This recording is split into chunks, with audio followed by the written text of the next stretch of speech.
ધોરણ 10 પછી શું? 10મા પછી કયો કોર્સ કરવો જોઈએ? દરેક વિદ્યાર્થી પોતાના કેરિયરને લઈને હંમેશા પરેશાન રહે છે. આવું બધા સાથે થાય છે. હું ઈચ્છું છું કે તમે આમ તેમ માહિતી મેળવવા માટે તમારે ભટકવું ન પડે, જેથી કરી અને આજના વિડીયો થકી તમે જાણશો કે તમારે કઈ સ્ટ્રીમમાં જવું જોઈએ. 10મા પછી શું કેરિયર ઓપ્શન છે. આ વિડીયો ધ્યાનથી જુઓ અને તમે કમેન્ટમાં તમારા સવાલ પૂછી શકો છો. દરેકને મોટા થઈને પોતાનું કેરિયર બનાવવું હોય છે, કારણ કે જેટલું સારું આપણું કેરિયર હશે એટલી જ સારું આપણું જીવન હશે. તેથી જરૂરી છે કે આપણે આપણા કેરિયર સંબંધી નિર્ણય સમજી વિચારીને લઈએ. તમે જોશો કે 10મા પછી દરેક પાસે ઘણા ઓપ્શન હોય છે. બસ આપણે તેની સાચી પસંદગી કરવાની છે. જો તમે યોગ્ય પસંદગી કરશો તો તમારી લાઈફ સેટ છે બોસ.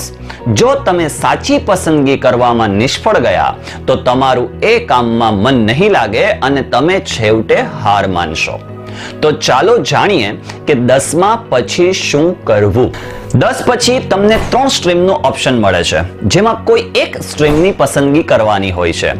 આ એટલું સહેલું નથી હોતું જેટલું તમે વિચારો છો, કારણ કે ઘણા સ્ટુડન્ટને એ ખબર નથી હોતી કે કયું સ્ટ્રીમ તેમને માટે સારું છે અને કયું નહીં. પણ તેમાં ગભરાવાની જરૂર નથી. આ ખૂબ જ સામાન્ય સમસ્યા છે જે બધા સાથે થાય છે. અમે આપને ત્રણેય સ્ટ્રીમ વિશે માહિતી આપવાનો પ્રયત્ન કર્યો છે. તમારું મન જે સ્ટ્રીમ લેવા માટે કહે એ લઈ લો અને કોઈ દબાણમાં ન આવો. હવે વાત કરીએ આપણે 3 સ્ટ્રીમમાં. પહેલું સ્ટ્રીમ એટલે કે સાયન્સની. જો તમે એન્જિનિયર કે ડોક્ટર બનવા માંગો છો તો 10મા પછી સાયન્સ લેવું પડશે. બીજા સ્ટ્રીમ કરતા સાયન્સ વધુ મહેનત માંગે છે એવું છે, પરંતુ સાયન્સથી 12th કર્યા પછી તમે કોઈ પણ ક્ષેત્રમાં સહેલાઈથી જઈ શકો છો, જ્યારે કે આવું બીજા સ્ટ્રીમ સાથે નથી હોતું એવું નથી. આગળ આપણે જોઈશું, પરંતુ ટૂંકમાં આ ખૂબ સારું સ્ટ્રીમ માનવામાં આવે છે. જો તમે સાયન્સ લઈને ડોક્ટરનો અભ્યાસ કરવા માંગો છો તો બાયોલોજી જરૂર લો. જો તમે સાયન્સ લઈને એન્જિનિયર બનવા માંગો છો તો મેથ્સ તમારી પાસે હોવું જોઈએ. તમે ચાહો તો બાયોલોજી અને મેથ્સ બંને લઈ શકો છો. સાયન્સ સ્ટ્રીમમાં તમારા subject physics, chemistry, biology, maths, English હોય છે. બાકી એડિશનલ સબ્જેક્ટ પણ લઈ શકો છો. કુલ મળીને 6 સબ્જેક્ટ હોય છે. જો તમે સાયન્સ મેથ્સ સાથે કરો છો તો તમે નોન મેડિકલ સ્ટુડન્ટ કહેવાશો, કારણ કે તમે બાયોલોજી નથી વાંચી. તેથી તમે કોઈ મેડિકલ ક્ષેત્રમાં નથી જઈ શકતા. બીજી બાજુ તમે સાયન્સ બાયોલોજી સાથે કરો છો તો તમે મેડિકલ સ્ટુડન્ટ કહેવાશો. મતલબ તમે મેડિકલ ક્ષેત્રમાં જઈ શકો છો, પણ કોઈ એવા ક્ષેત્રમાં નહીં જઈ શકો જ્યાં મેથ્સનો ઉપયોગ થાય છે, જેવા કે એન્જિનિયરિંગ. જો તમે નિર્ણય નથી લીધો કે કયા ક્ષેત્રમાં તમારે જવું છે કે તમે મેથ્સ અને બાયોલોજી બંને લઈ શકો છો. હવે સાયન્સ સ્ટ્રીમના વિષયોની વાત કરીએ તો પહેલો છે ફિઝિક્સ. આ વિષયમાં તમને ગતિ ઉર્જા, ઘર્ષણ વગેરે જેવા ટોપિક સમજવા માટે મળશે. આ સાયન્સના બાકી બીજા વિષયથી વધુ મુશ્કેલ માનવામાં આવે છે. ત્યાર પછીનો વિષય છે કેમેસ્ટ્રી. તેમાં તમને રસાયણ વિશે જાણવા મળશે. એવું કે પાણી, કેમિકલ, તરલ પદાર્થ, ઠોસ પદાર્થ, દ્રવ્ય પદાર્થ સાથે જોડાયેલી માહિતી તમને આમાં જોવા મળશે. વાત કરીએ ત્યાર પછીનો વિષય એટલે કે બાયોલોજી. આ સબ્જેક્ટમાં તમને જીવજંતુ, માનવ શરીર, પશુ શરીર, ઝાડ, છોડ વગેરે માહિતી આપવામાં આવે છે. જો તમે પણ જીવ વિજ્ઞાનમાં રુચિ રાખો છો તો આ સબ્જેક્ટ તમારા માટે છે. ત્યાર પછીનો વિષય મેથેમેટિક્સ. આ સબ્જેક્ટમાં તમને ગણિત શીખડાવવામાં આવે છે. આ ગણિત તમે જે 10th સુધી ભણતા રહ્યા તેનાથી ઘણું જુદું હોય છે, પણ તેને સમજવા માટે તમને 10મા સુધીના ગણિતની માહિતી હોવી જોઈએ.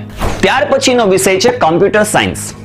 જો તમે કોઈ કોમ્પ્યુટરમાં તમારી રુચિ ધરાવો છો તો આ સબ્જેક્ટ જરૂર પસંદ કરવો પડે. આ સબ્જેક્ટમાં તમને કમ્પ્યુટરની માહિતી, પ્રોગ્રામિંગ ભાષા, સોફ્ટવેર, ઇન્ટરનેટ વગેરે વિશે શીખડાવવામાં આવશે. ત્યાર પછીનો વિષય છે ઇંગ્લિશ. આ સબ્જેક્ટ તમને દરેક સ્ટ્રીમમાં જોવા મળશે. ઇંગ્લિશમાં તમને સારું એવું ગ્રામર, ટેક્સ્ટ, એક્ટિવ પેસિવ, ઉપન્યાસ વગેરે ભણવાના હોય છે. હવે ત્યાર પછીના નેક્સ્ટ સ્ટ્રીમની વાત કરીએ એટલે કે કોમર્સ સ્ટ્રીમ.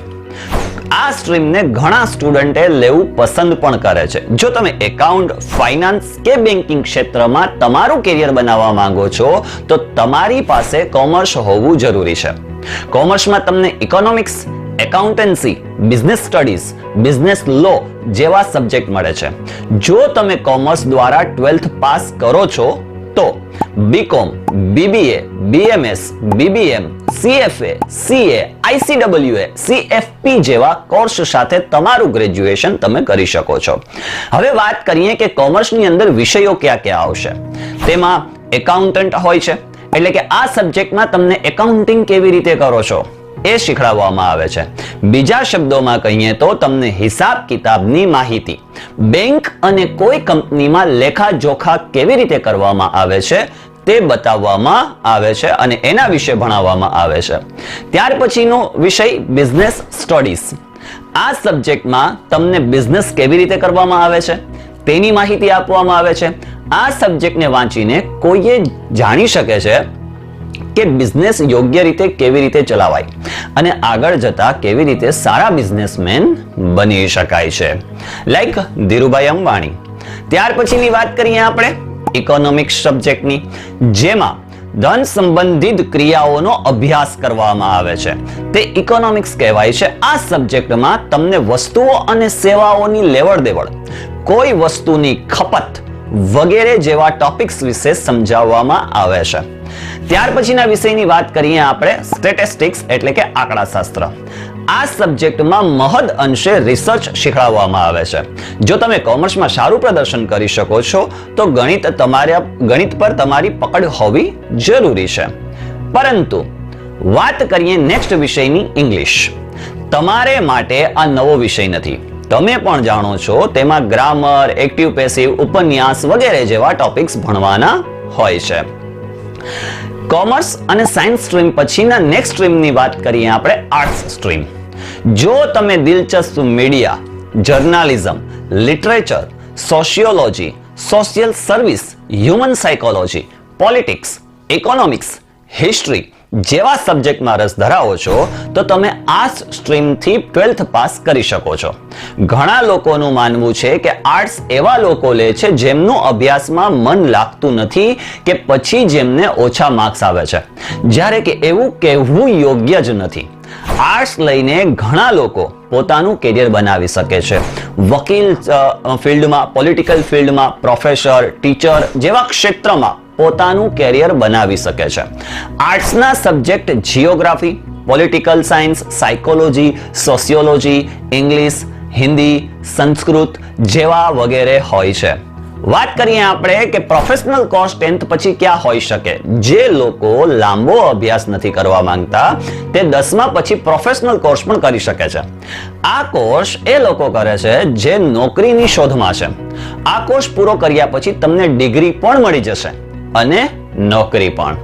એના એકની વાત કરીએ આપણે તો આઈટીઆઈ. આ 2 વર્ષનો કોર્સ હોય છે જેને પૂરો કર્યા પછી તમને સીધી નોકરી મળી જશે.